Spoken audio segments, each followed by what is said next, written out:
जिसका कोई नाम ही नहीं है और ये 5 नाम लेके बैठे हैं, बताओ। जिसका कोई नाम नहीं है उसके 5 नाम जप रहे हैं, क्या बात है। अरे अनामी है वो जिसका कोई नाम ही नहीं है, समझो। लेकिन बाबा जय गुरुदेव को ये 5 नाम क्यों देने पड़े, ये भी समझ लो। क्योंकि ये 5 नाम युगों युगों से चलते आ रहे हैं। ये 5 नाम युगों युगों से चलते आ रहे हैं और अभी सतनाम खोलने का समय नहीं हुआ। अब बाबा क्या करे, बाबा क्या करे। मजबूरी थी बाबा जय गुरुदेव की कि ये 5 नाम देने पड़ रहे हैं। क्यों? क्योंकि अभी वो समय आया नहीं जब सतनाम को खोला जाए। उन्होंने अपने सत्संगों में बोला कि अभी तो वो समय नहीं है, वो समय आएगा। कौन सा समय? कलयुग में सतयुग आएगा। ये टाट ऐसे नहीं पहना रखे हैं, क्यों पहनाए थे, क्या कहकर पहनाए थे? हाँ, जब तक सतयुग नहीं आए तब तक चलो काम करते रहना तुम। यानी समय आएगा। कौन सा समय आएगा? सतयुग का क्या मतलब है? सतयुग में ब्रह्मा विष्णु महेश दिखाई देते थे, तो क्या अभी ब्रह्मा विष्णु महेश जी को पकड़ के ले आओगे तो सतयुग आएगा? सतयुग का मतलब है सतनाम का युग आएगा। जब सतनाम का डंका पूरे विश्व में बजेगा तब सतयुग आएगा। जब घर घर में सतनाम का भेद खुल जाएगा तब सतयुग आएगा। और वो सतनाम क्या है? अनाम है, अनाम। उसका कोई नाम नहीं है, नहीं है। सतनाम तो केवल इसलिए बोला जाता है क्योंकि उसका नाम सिद्ध करना पड़ता है। सिद्ध मतलब जैसे पानी का नाम सिद्ध कर दिया, पानी। अब इस पे बताओ कहां लिखा है पानी? ये जो गिरा नीचे, इस पे बताओ कहां लिखा है पानी? तुमने कैसे इसको पानी बना दिया? क्योंकि इसका नाम सिद्ध करना पड़ा हमें, यानी हमें इसका नाम रखना पड़ा कि ये पानी है। लिखा नहीं है पानी पे कहीं पानी, किसी नदी में लिखा है क्या पानी? तो कैसे तुम्हें पता ये पानी है? क्योंकि तुमने नाम सिद्ध कर दिया और सबको बढ़ा दिया कि आज के बाद जब भी मैं बोलूं पानी लाओ तो क्या लेके आना है? ये लेके आना है। किसका नाम रख दिया पानी? वो भी केवल हिंदुस्तानियों ने। अंग्रेजों ने क्या रख दिया? वाटर। लिखा नहीं है WATER, सिद्ध कर दिया। इसी प्रकार उस अनामी का नाम सिद्ध क्या किया संतों ने? सतनाम। सतनाम है उस अनामी का असली नाम जो सिद्ध किया गया है। तो कह रहे सतगुरु सोई सतनाम बतावे और बाकी गुरु कोई काम न आवे। समझो, सतनाम का मतलब है परमात्मा का वो नाम जो अनाम है, जो आप कहे है, जो आप पार है। उसको तुम कभी जीवन में नहीं जान सकते बिना गुरु की दया के। तो कभी तो बाबा जय गुरुदेव ने क्या बोला, आगे देखो। कहते जो अक है, अपार, अनामी है, उसके लिए कोई नाम सिद्ध करना होगा। कोई तो नाम सिद्ध करना होगा। तो कौन सा नाम सिद्ध किया है? सतनाम। इसी को बाबा नानक बोलते थे चलते चलते रास्ते में, सतनाम वाहिगुरु, सतनाम वाहिगुरु, सतनाम वाहिगुरु। इसका मतलब ये नहीं मंत्र जप रहे थे, वो मंत्र नहीं जप रहे थे जो आज लोग जपने लग गए। सतनाम वाहिगुरु, सतनाम जपना नहीं है, जानना है सतनाम होता क्या है।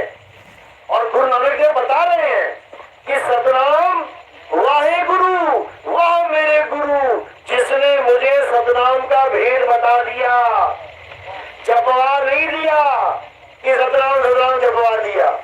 आगे क्या कह रहे हैं? 5 नामों की तो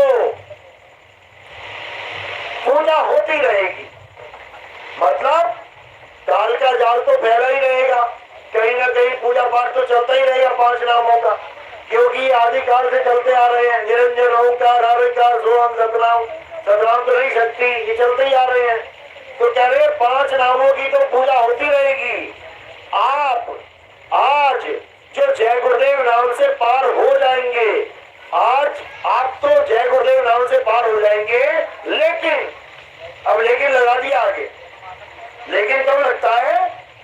जब फुल स्टॉप लगाना पड़ जाता है, यानी उस काम को खत्म करना पड़ जाता है।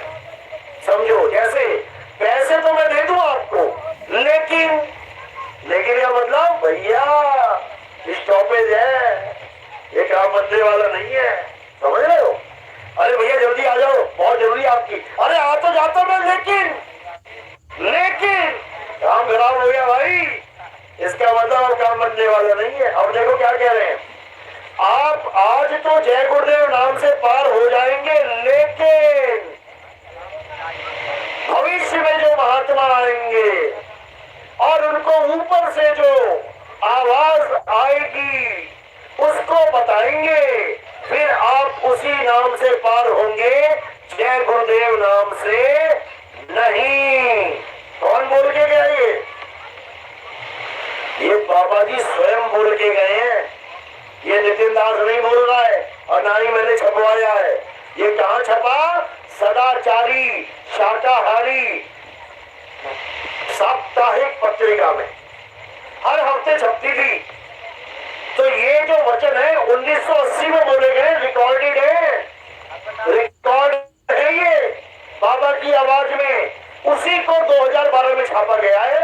ये मैं बता रहा हूं कि बाबा जय गुरुदेव ऐसा दिलेर बाबा था जिसने अपने जीते जी अपना पंथ खत्म कर दिया। तभी तो आगे गुरु धारण नहीं करवाया उसने कोई, तभी उसने गुरु गद्दी नहीं दी किसी को, और आज 20 गद्दियां बना के बैठ गए ये लोग। एक भी नाम ऐसा नहीं है जो बाबा जय गुरुदेव ने कहा हो कि ये गद्दी पे बैठेगा। क्यों? हर बाप चाहता है उसका वंश चले, हर बाप चाहता है उसका खानदान आगे बढ़े, लेकिन बाबा जय गुरुदेव ने अपनी गद्दी पे क्यों उत्तराधिकारी नहीं बैठाया? कारण क्या है? क्योंकि बाबा जय गुरुदेव जिस संत की महिमा गा रहे हैं ना, कि जो भविष्य में आएगा, जिसे ऊपर से आवाज आएगी, अगर मैंने आज कोई गुरु गद्दी पे बैठा दिया तो यही उसका विरोध करने लग जाएगा। क्यों? क्योंकि उसके बुद्धि में माया का वास घुस जाएगा। इतना बड़ा आश्रम, इतना पैसा, इतनी जमीनें, अरे भाई मैं तो गुरु हूं, मैं नहीं झुकूंगा उसके आगे। वो मुक्ति को किनारे रख देगा, कुत्ता सुअर बनने के लिए तैयार हो जाएगा, लेकिन बाबा जय गुरुदेव की बात नहीं मानेगा।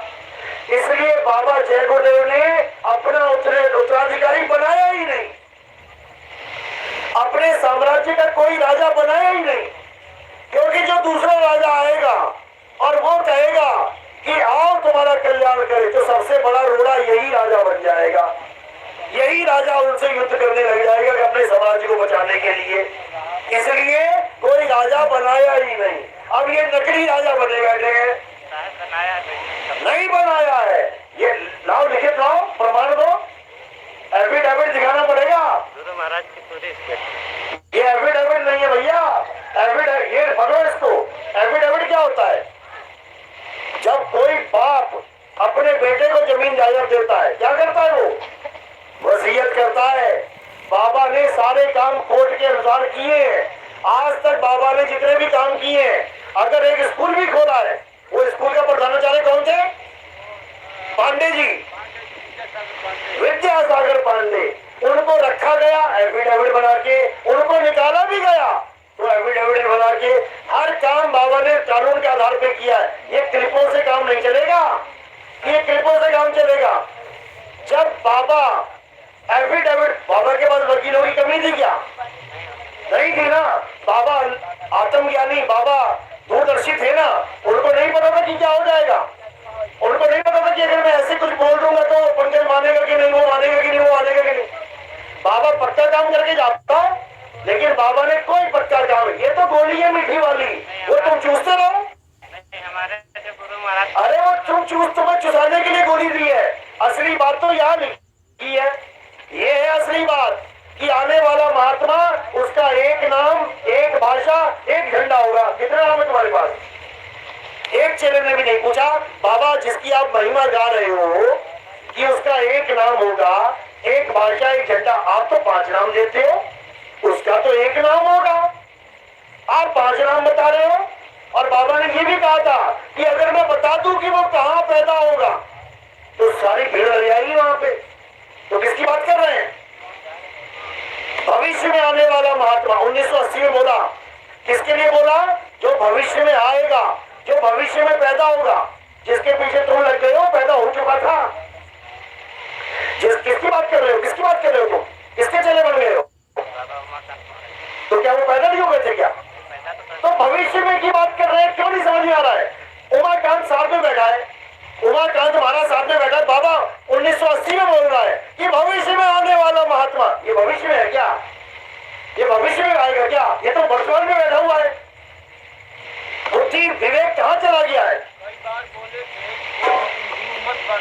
हाँ, उन्होंने बोला कि गुरु मत बनना, मारे जाओगे, रगड़े जाओगे।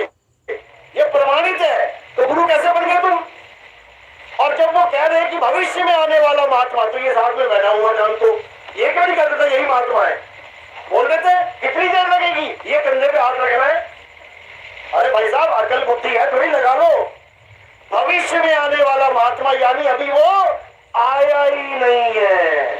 सन 1980 में वो आया ही नहीं था, उसकी बात चल रही है। भविष्य में आने वाला महात्मा जिसे ऊपर से आवाज आएगी। और तुम्हारी आवाजें कहां से आ रही हैं? बाबा उमाकांत की आवाज कहां से आ रही है? अंदर से। बाबा उमाकांत कौन सी आवाज का प्रचार कर रहा है? अंदर वाली आवाज का। और बाबा जय गुरुदेव क्या कह रहे हैं? जिसको ऊपर से आवाज आएगी। इसीलिए बोला जाता है कि ऊपर वाला सब देख रहा है, लेकिन उमाकांत क्या बता रहा है? अंदर वाला। क्या कि तुमने कभी सुना कि अंदर वाला सब देख रहा है? आज तक कोई भी गलत काम करता है तो क्या बोलते हैं? भाई ये मत कर, ऊपर वाला देख रहा है। कभी किसी ने सुना कि ये मत कर, अंदर वाला देख रहा है? एक जगह भी प्रमाण दिखा दो। बाबा जय गुरुदेव ने बिल्कुल क्लियर कट समझा दिया इसमें कि उस महात्मा को ऊपर से आवाज आएगी। कितनी आवाज आएगी? एक आवाज आएगी। क्यों? उसका एक नाम, एक भाषा, एक झंडा होगा। बाबा जय गुरुदेव का एक नाम है ही नहीं है। सिद्ध करके दिखा दो।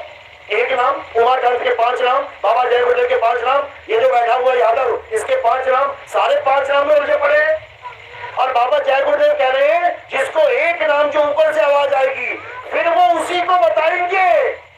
क्या तुमको बताया एक नाम की आवाज ऊपर से आने वाली? अरे क्या बच्चों वाली बातें कर रहे हो? कान में उंगलियां डालते हो कि नहीं डालते हो? तो फिर तो अंदर की आवाज सुन रहे हो, ऊपर की आवाज क्या है वो? अरे भाई, अंदर और ऊपर में फर्क होता है।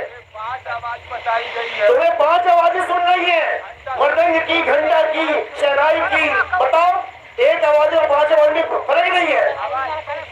कमाल हो गई। बताओ। अरे सत्संग ही सुना रहे हैं भाई साहब, सत्संग यही है। हाँ तो बता रहे हैं ना, तो बात सुनो। तो 5 और 1 में फर्क नहीं है क्या? आपकी एक बीवी है कि 5 बीवी है? अरे बताओ तो, फर्क है कि नहीं है? तो तुम्हें 5 नाम वाला गुरु मिला है, एक नाम वाला नहीं मिला। 5 नाम है क्या? यहाँ तो पहले सोचो। अरे तो बताओ क्या है? कौन है निरंजन? निरंजन बताओ कौन है? निरंजन नाम किसका है ये भी पहले पूछो। हाँ तो बताओ किसका नाम है? परमात्मा का नाम है क्या? ये जो जीवात्मा जो यहाँ से जाती है, हाँ, उनके लोग जिनके बीच में पढ़ते हैं। पढ़ते हैं। सुनो, अभी तुम जाओ लखनऊ, जाओ, बाहर पढ़ रहे लोग, तुम्हारा क्या पढ़ेगा लोग? आपने साधना नहीं की इसलिए आपको अरे साधना हमने 5 नाम वाली भी कर रखी है। राधा स्वामी में 10 साल रहा हूँ मैं, और इसी नाम को जबड़ा था 5 नामों को। हमें मत सुना, हमें मत सुनाओ। नाम वाला बताओ तो। एक नाम वाला जो पहले समझो तो सही। तुम तो 5 और 1 को एक ही मान के बैठे हो। ऐसे बताया जाता है क्या?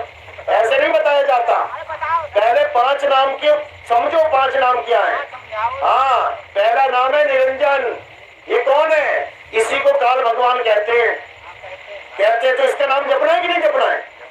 अच्छा, जपना है। वाह भाई वाह। मतलब सीता भी लंका में रही थी।